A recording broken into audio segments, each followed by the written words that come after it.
Hello lovely people, how are you all doing today? I hope you are well. Yeah, I'm good. Back in the garden, just getting on with a few little odd jobs here and there, sort of playing catch up. Quite boring stuff really, but yeah, it's just lovely being here. The first thing I've done today is I've done a really thorough watering, because I think, sort of, as I've mentioned in previous couple of videos, we have had rain, just about enough to keep the garden alive, but nothing's had a really good drink. And when I arrived this morning, a little bit wilty, little bit of wiltiness going on, so I thought, you know what, let's just give everything a really good soak, even though we're now forecast to have a load of rain. As in, I think about a week and a half of rain every day. But I don't believe the forecast. You know, we've had days where it's supposed to be dry and it's rained, days where they've said really heavy rain, thunder, lightning, nothing. Mind you, I've said that, and you can't really tell in the shed, but it's getting a little bit dark out there. So I think, oh excuse me, mucky hands already. I think I'm going to start to think about getting ready to go home, but we're going to do something together in the garden first. Yeah, I don't think I should stay too much longer because I think it is going to chuck down. One of the jobs I did today, oh I've got to reach behind, is I started to remove some of my halos, which could have done with being done about 3-4 weeks ago. So these, hang on, if you haven't seen them before, these are my little slug guards. So the plant is in the middle and it sort of goes into the soil. You can see it's gone into the soil a little way. It's this angle is what does the trick apparently, because then slugs and snails, they come up the side, but they can't sort of turn back on themselves to then come up and over this lip. It foils them. Now of course, if there are slugs in the ground already, because some of them in the ground, and if they come up inside, they're already inside. So you do still have to check, and every now and again you'll find one in there, take it out, get rid of it. But yeah, they've done a great job of protecting, especially things like the squash and courgettes and all those plants when they first go in. What I've had in previous years, I'm sure you've all experienced it too, is the slugs and snails come along. They don't eat the plant. It's like, leave it, if you're not going to eat it, just leave it. They'll take a nibble out the stem. So it's almost like the stem gets severed, the leaf is left. Like I said, they don't eat the plant, but they've killed it pretty much. So it's great in those early stages to protect from the slugs, slug halos. But of course, the plants have all grown a bit. So these came off the fennel plants. So, I mean, I don't think it's, I mean, a fennel's never going to get that big. It's not going to impede it. It's just, you know what, it's kind of the aesthetic. I prefer the garden without all this stuff around there. However, squash and courgettes, the plants have gotten a bit too big, can't get the collars off. And if you remember from back in June when I put them down, a load of them are borrowed from the girls next door, and they giggled because the thought had occurred to them a week or so ago before I'd come back. The same thought had occurred to them, that you're not going to get those collars off now, Vivi. I have checked with them that they don't need their collars back just yet, and they don't. So I think they're just going to have to stay in place rather than me risking trying to get them up and off and over. I do not want to snap any bits of my courgettes and squash plants off. If they really do need collars in the meantime, the ones I've gotten off my fennel, they're not as good as theirs, not quite as sturdy as theirs, but they can borrow mine until the end of the season when I can get theirs off my squash plants and get them back to them. Right, so anyway, what are we doing? What else is going on today? I'm losing my train of thought. Yeah, just trying to catch up on all sorts of little bits and bobs of jobs. But today, the main thing, and that's what we're going to go and do now, yay, So you saw me having my first few blueberries. Actually, I've had quite a few blueberries by now. But today I'm going to do my first proper little harvest from the garden this year. And I've just remembered as well, I don't know if I'll do it in time, the offer of some spring onions from Gary. I might leave that for now. Yes, I'm going to do my first proper little harvest from the garden today. Just a few little bits and pieces, bearing in mind that I really did start the garden late. Well, not late, but later this year. So I'm sure you have all been harvesting all of this stuff already. Yay to you. But for me, this is a really exciting moment towards the end of July when I can go and have a little rummage in my plants and see what there is to pick, and therefore later on scoff, come on, let's go picking.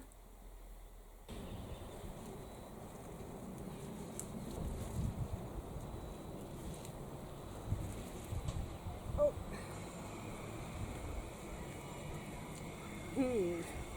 Perhaps a little longer in the soil. Oh no, they'll do.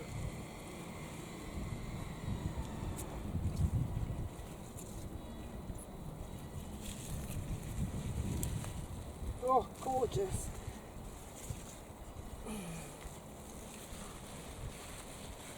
Oh, it's always the way. There's one over there I just spotted.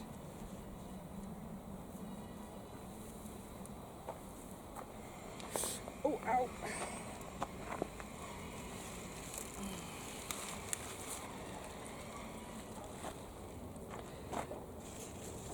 No, I think that'll do me.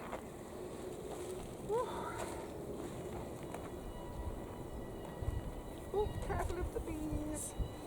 So many bees on the lavender. So,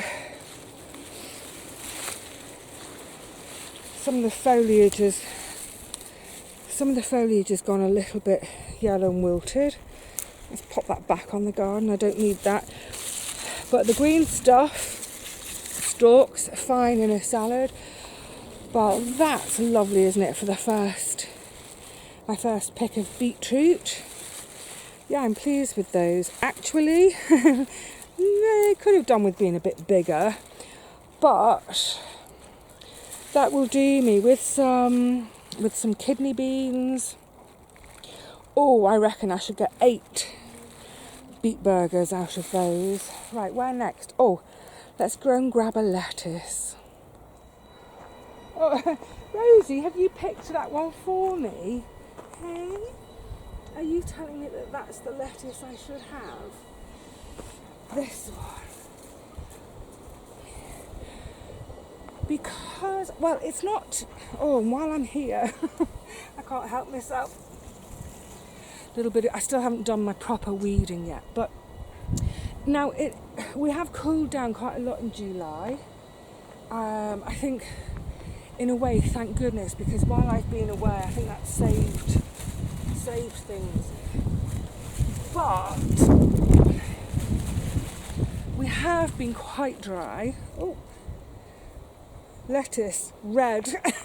Thanks, Vivi. I would have never guessed. Yeah, I'm worried about things bolting because I've seen a chard that wants to bolt and some of the spinach is bolted. So that's why I've had this whole one out. But otherwise, normally, I would just be picking leaves, but leaving the plant in, which is what I'll do with those because they look all right for now. However, obviously I've taken this one out, the whole one out. But that's fine because this will do me for, 3 or 4 days now. Yum, yum, yum. What else do we need? What do we need to go? I mean, it's not so much what do I need, it's more at this time of year. I'm excited to be doing my first harvesting. It's more about what's ready and then how can I put them together. So, oh, I know. Cucumber. Yes, of course, cucumber for my salad. Crikey, the sky has suddenly just gone really black, and I think we're not supposed to be having rain today, but I think we might. Oh Oh, sorry little bees, be about to get some. So this is the cucumber bed. Tons of flowers. Tons of bees in here. Do your work, little bees. Oh, that's the beginnings of one. Oh, that one, not quite big enough.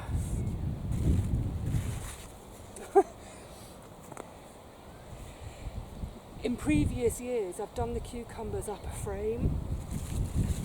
Now, by not doing the frame, I did save myself a load of time in building. It takes me about 2 or 3 hours to build a frame.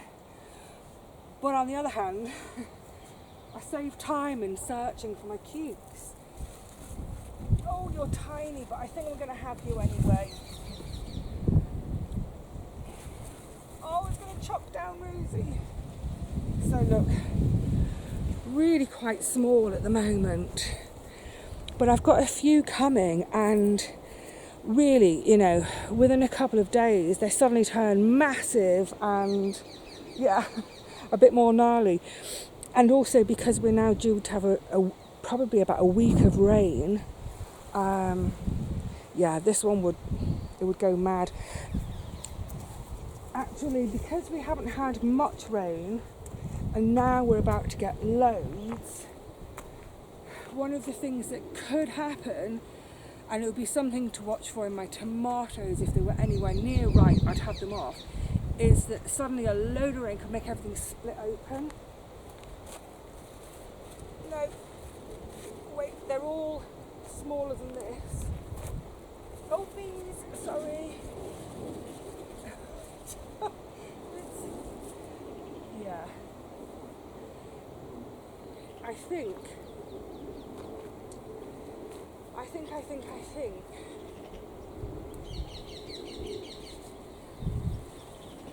having the frame for the cucumbers to climb up is definitely worth the time and effort to do, just because it makes harvesting easier.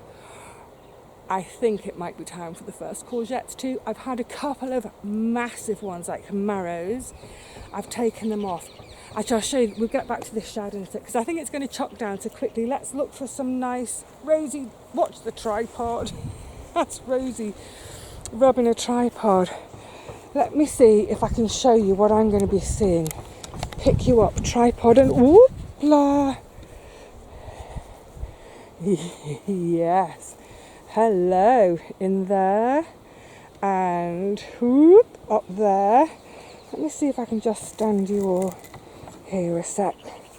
I'll be quickly go and scooch and get these before the rain. Yeah. Loads to come. This one,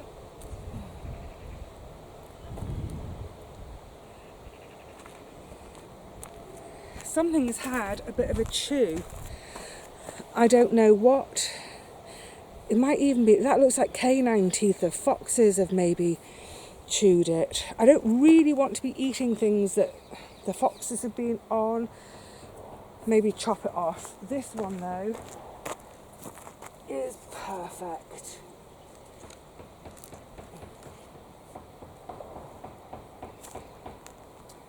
Yeah, that's a lovely one. I'm just looking around and thinking what else. Oh, some chard. Shall we? Yeah, let's have a little look at getting some chard too. I thought just before I go and grab some chard over there, I'd have a quick look at how the beans, the climbing beans, are doing. I can see plenty of beans forming.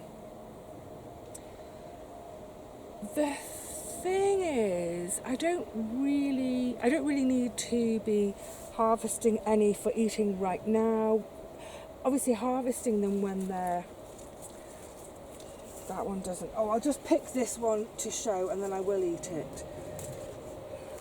Picking them at this stage, we're losing the light, look how dark it's getting, but picking them at this stage when they're young and tender stops them being sort of rough, gnarly, stringy. Great. But I grow all my climbing beans essentially I'm growing them for the beans inside, not for eating the pod, as in eating greens. I want those beans, as in I want this for my eating of protein. So I don't need to pick any, but I'm glad to just have a quick look and see that they are forming. But let's leave those alone for now and quickly grab some chard before it chucks down. Actually, I'm not going to pick any chard today because I think I've got enough leafage here for 3-4 days. Leave the chard for another day, and in the meantime, can you see what that sky's doing behind me? Oh my goodness. I mean, I hope we get some good rain. We really need a good dousing, but I don't really want to get caught in it. Come on, quick, let's get back to the shed because I've got a couple more bits of harvest to show you in there. Quality control inspector is here. Hey, Rosie. Oh, well, that's a nice pick. Nice little pick for my first pick this year. First proper pick. Lots of lovely leafy stuff. Yummy courgettes, beets. A handful of French beans from a friend. First cucumber, yay! And, oh my goodness, a load of blueberries. That's tons of blueberries. So all of this, combined with a few other bits and bobs at home, that'll happily keep me going for, 3 or 4 days with other stuff combined from home. Oh my goodness. I think it's going to chock down, isn't it? Look at this sky. I want to pop in the shed now because I want to just talk about the... It's rather beautiful though, isn't it? Ooh. Yeah, let's pop inside the shed because I just want to talk about these oversized courgettes. I think I should have probably brought a bar of soap with me today because I think I'm going to get pretty wet on my way home. We need it. So, yes, obviously having been away for quite a chunk of time, I've got 3 courgettes which needed to be picked a few days ago because they are now